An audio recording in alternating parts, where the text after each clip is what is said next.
Bom dia, boa tarde ou boa noite, sejam bem-vindos a mais um vídeo do canal. Eu sou Cleiton Moore e hoje eu vou dar continuidade a um vídeo que saiu tem um ano, acho que tem mais de um ano já. É sobre quando Izanagi vai buscar Izanami no Yomi no Kuni.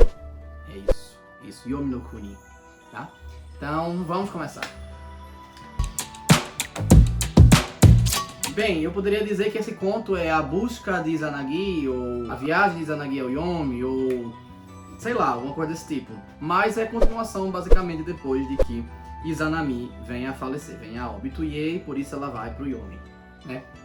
Bem, antes de começar a contar esse conto propriamente dito, eu quero falar mais uma vez sobre o Nihon Shoki, que é basicamente o livro que foi escrito com os contos japoneses na época que ele foi escrito, que é 681 depois de Cristo. Ele foi escrito lá e ele é um compilado, tipo, ele teve uma história, é para servir como se fosse uma bíblia japonesa.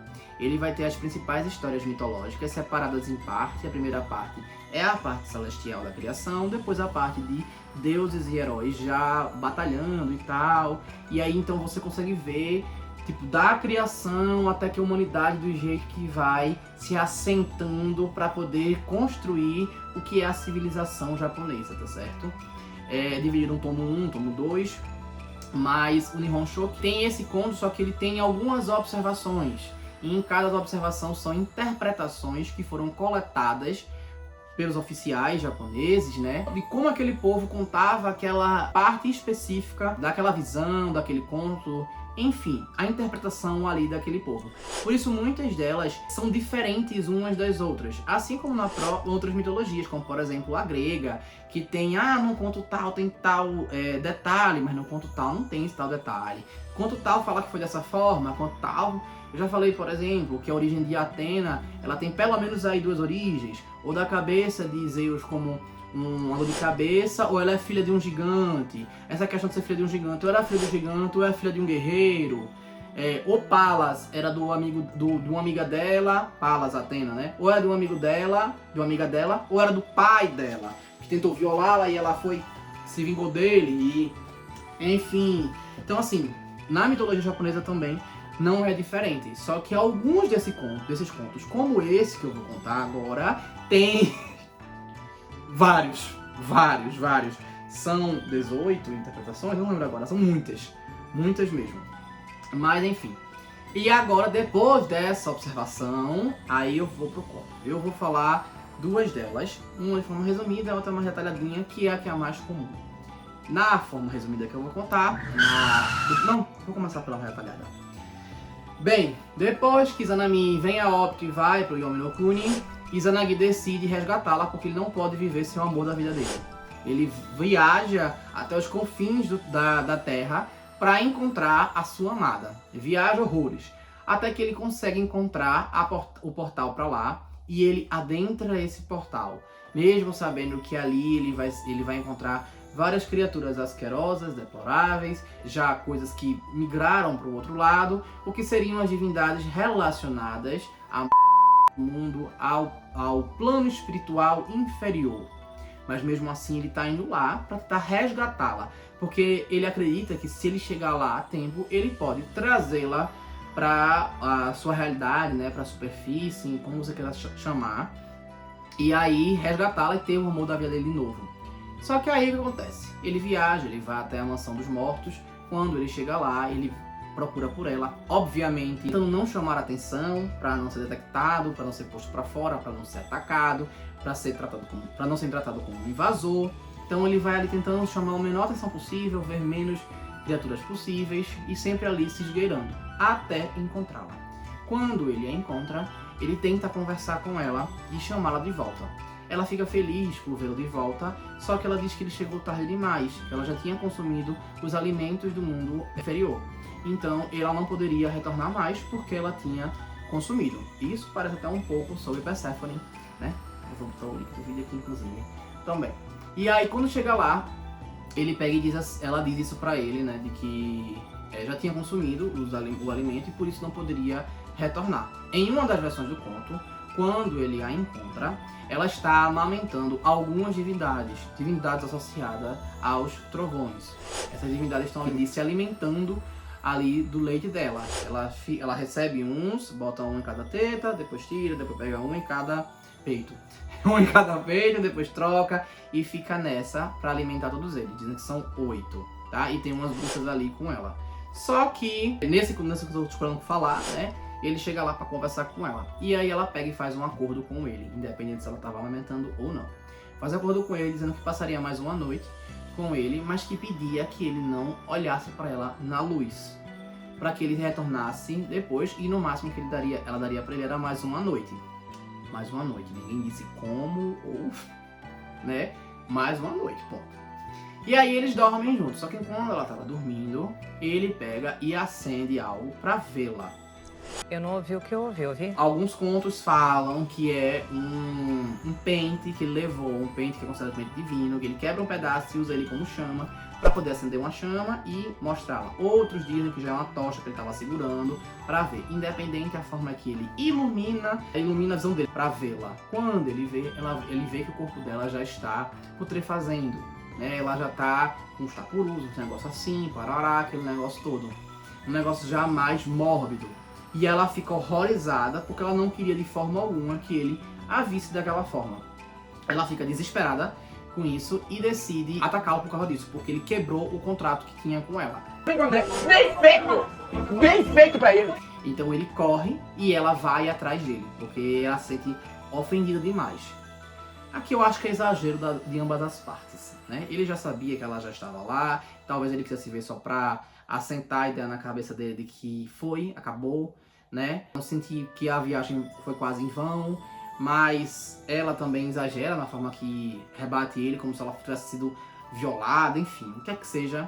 Mas ele corre e aí ela vai e manda atacar ele. Em alguns contos, falam que é ela que corre atrás dele. Em outros contos, falam que ela manda as divindades do trovão, as 8 lá, pra atacar ele. Em outro conto, fala que é as bruxas. Enfim, independente de qual seja, todos eles correm atrás dele e ele vai correndo pra trás. Ele consegue sair da mansão e vai até o pátio.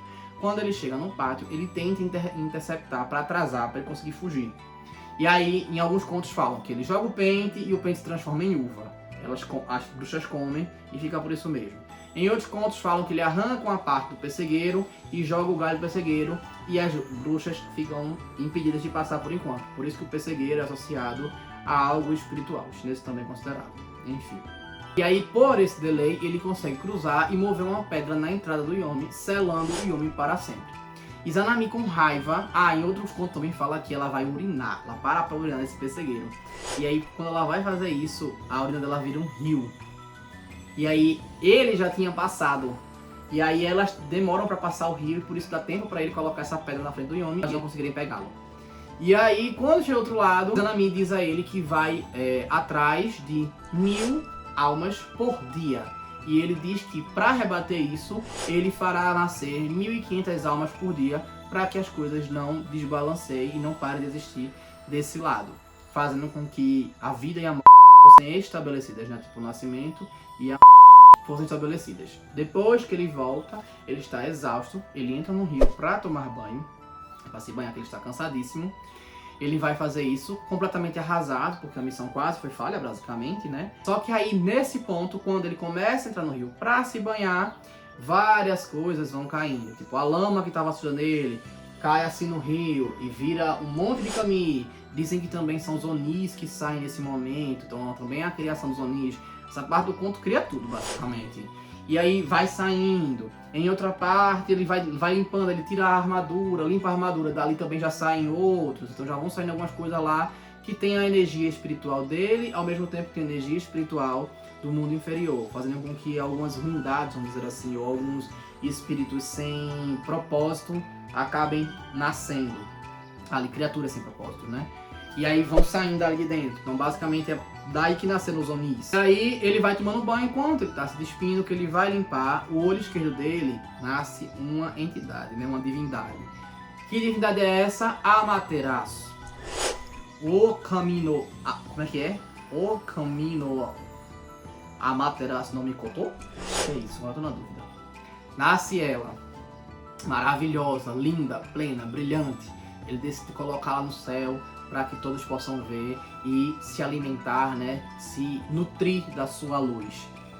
Do olho direito nasce outra entidade, Tsukuyomi. Tsukuyomi também vira um astro e ele coloca no céu para iluminar. Só que aí, pronto, existem vários contos aqui também sobre isso. Tsukuyomi vai e fica no céu, só que como já tinha Amaterasu, ele fica durante a noite, também porque ele é mais apagadinho do que ela. E quando ele tá se banhando, que ele vai escarrar o nariz, nasce Susanoo. Susanoo já era uma criatura extremamente turbulenta, era uma criança que chorava muito, mas era muito determinado e corajoso. Por isso ele deixa na terra. Izanagi faz com que Amaterasu controle os céus de dia, Tsukuyomi os céus durante a noite e Susanoo o mundo médio, né, o mundo ali terreno, que façam ali cada um deles. Existem outras histórias também do conto deles que falam que eles nasceram diretamente em Izanami antes dela vir a óbito. Só que nasceu Amaterasu, que era bela demais, eles decidiram colocar lá em cima. Depois nasceu Tsukuyomi, também foi belo, mas como já tinha Amaterasu, colocaram de noite. Depois Hiruko, que era a divindade sanguessuga, que eles colocaram no barco e deixaram pra lá. Eu já contei numa divindade assim, no outro conto. E por último, Susanoo, que é exatamente a forma com que eu falei. Seja de um jeito ou outro, eles nasceram do encontro de Izanagi com Izanami. Então, de toda forma, é filho dos dois, é considerado que são filhos dos dois, tá? E assim termina. Em outros contos falam que Tsukuyomi e Amaterasu brigam, por isso que um decide não ver o outro, e um fica de manhã e o outro de noite. Porque foi na hora que foram dar alimento para os homens. Ele acha nojento a forma com que a divindade criou alimento para os homens. Aí eles brigam e a Amaterasu diz que estava desrespeitando ele, a Tsukuyomi faz, então o cara não amassou a cara não. E fica nessa. Enfim, existem vários contos aqui. Bem, é isso. Eu acho que foi até curto o vídeo, né? Eu espero que tenham gostado. Curtam, comentem, compartilhem, se inscrevam no canal. Quando eu voltar a falar de mitologia japonesa, ou eu falarei dos perfis das divindades, eu acho que começando já justamente por Amaterasu, né? Ou eu já virei falar sobre aventuras de Susanoo. Mas eu acho que eu vou começar pelo perfil mesmo de Amaterasu, que eu acho que é mais coerente para continuar esse vídeo, já emendando em outro quadro do canal. Bem, é isso, eu espero que tenham gostado. Curtam, comentem, compartilhem, se inscrevam no canal. E se não sabem o que escrever, escrevam Pente Divino. E é isso, valeu!